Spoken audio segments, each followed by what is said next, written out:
warahmatullahi wabarakatuh. Alhamdulillahirabbil alamin wal 'aqibatu lil muttaqin wa la 'udwana illa 'alal zalimin. Asyhadu an la ilaha illallah wahdahu la syarika lah wa asyhadu anna Muhammadan 'abduhu wa rasuluhu la nabiyya wa la rasulahu ba'da. Masyaallah muslimin sedang jamaah pendengar yang sama-sama mengharap pahala dari Allah Rabbuna tabaraka wa taala. Ada sebuah hadis yang hadis ini sungguh sangat luar biasa bagi kita. Kalau kita telaah, kita pelajari, sungguh sangat menjadi pelajaran bagi kita semua. Hadis apa itu? Ini hadis yang diriwayatkan oleh Ibnu Hibban dan At-Tirmidzi, yang berbunyi tidak akan bergerak kaki anak Adam yaumil kiamah, pada hari kiamat, sebelum ia ditanyakan 4 perkara. Yang pertama apa? Yang pertama Allah tanya umurhu, yaitu umurnya. Kemudian yang kedua Allah tanya kepada kita jasad kita. Kemudian yang ketiga Allah Rabbuna tanya yakni tentang ilmu yang kita dapatkan. Kemudian yang terakhir adalah harta, dari mana kita dapat dan kemana kita lokasikan harta tersebut.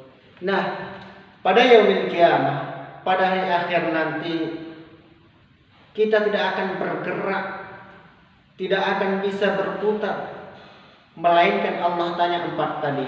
Yang pertama Allah tanya yakni umur kita. Umur kita mulai dari balik Allah akan perhitungkan sampai sekarang, sampai hingga kita menghembus nafas terakhir kita. Kita akan pertanggungjawabkan umur yang Allah berikan kepada kita. Perkataan kita mungkin pernah menyakiti tetangga kita. Perkataan kita mungkin pernah menyinggung sanak saudara kita. Maka kita akan pertanggungjawabkan di yaumil akhir nanti. Umur kita untuk apa kita habiskan.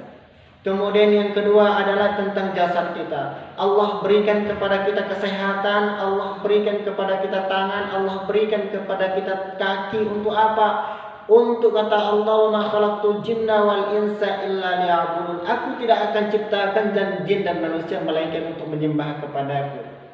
Kalaulah seandainya kaki kita gunakan melangkah menuju rumah-rumah Allah, tangan kita ayunkan untuk bersedekah, kita pergunakan untuk membantu orang lain yang membutuhkan tenaga kita, maka semua akan kita peroleh surganya Allah Rabbuna tabaraka wa taala dengan begitu mudah.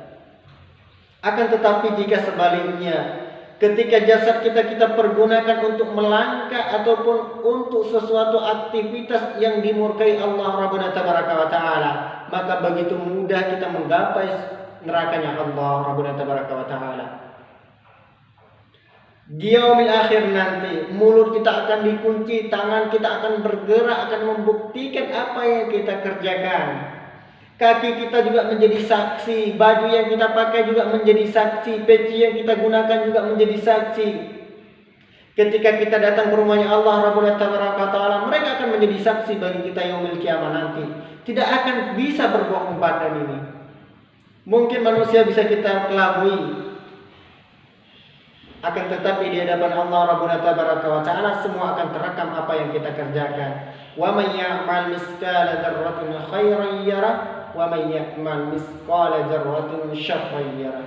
Setiap kebaikan yang kita kerjakan, sebesar apapun kebaikan yang kita kerjakan, niscaya Allah akan catat, Allah akan rekam. Begitu juga setiap keburukan yang kita kerjakan, yang kita lakukan, Allah akan tulis, melebihi rekaman daripada CCTV. Mungkin CCTV manusia bisa kita akal-akalin, akan tetapi CCTV-nya Allah Rabbuna tabaraka wa taala tidak akan pernah bisa kita hindari. Kemudian yang ketiga ilmu yang kita dapatkan, apakah ilmu tersebut sudah kita aplikasikan, apakah ilmu tersebut sudah kita amalkan yang kita dapatkan, apakah ilmu tersebut sudah kita ajarkan kepada orang lain, maka akan dipertanggungjawabkan, terutama bagi kita semua orang penuntut ilmu yang mengetahui agama. Ketika ilmu agama engkau pendam, engkau tidak ajarkan kepada orang lain, saya akan dipertanggungjawabkan ilmu yang engkau dapat nanti. Kemudian yang terakhir singkat adalah harta yang kita peroleh. Ada 2 harta disebut di sini. Ada dua yang akan meninggalkan kita dan satu kembali kita. Yang kita peroleh, yang pertama harta yang kita peroleh dengan cara haram, kemudian kita belanjakan dengan cara yang haram pula. Kemudian yang kedua adalah harta yang kita peroleh dengan halal, akan tetapi kita belanjakan kepada yang haram yang dimurkai Allah Rabbuna Tabaraka wa Ta'ala.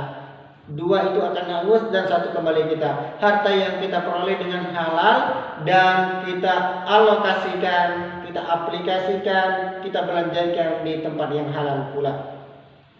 Maka harta yang kita miliki, semua yang kita punya Allah akan pertanggungjawabkan.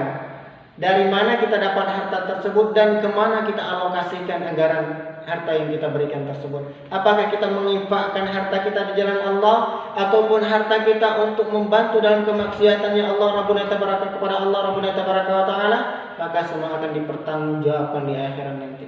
Kalau kita membuka lembaran-lembaran baru, para salafus saleh, para alim ulama kita, para sahabat dulu, mereka berlomba-lomba untuk meningkatkan ketakwaan mereka, mereka meningkatkan keimanan mereka, bahkan harta yang mereka miliki rela mereka berikan kepada Rasulullah untuk berjuang di jalan Allah, karena mereka tahu keutamaan sedekah itu luar biasa.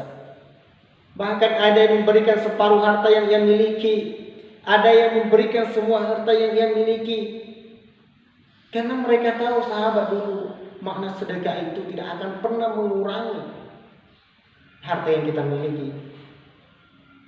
Bagaimana kita mendengarkan kisah Sayyidina Utsman ketika ingin beliau menginfakkan hartanya di jalan Allah, ia terus gagal miskin. Bahkan pernah di Utsman bin Affan radhiyallahu anhu pernah gagal miskin. Kenapa? Karena dia selalu bersedekah. Jadi tidak ada kata miskin kalau kita bersedekah. Pada hakikatnya sedekah itu membawa keberkahan, membawa rahmat, membawa ampunan, membawa kasih sayang, bahkan membawa kepada Allah Subhanahu wa Ta'ala. Harta yang kita miliki senantiasa selalu bertambah. Yakinlah, harta yang kita miliki kalau kita sedekahkan maka akan semakin bertambah. Mudah-mudahan kultum singkat ini dapat menambah wawasan keislaman kita. Kita akhiri, wabillahi taufiq wal hidayah. Wassalamualaikum warahmatullahi wabarakatuh.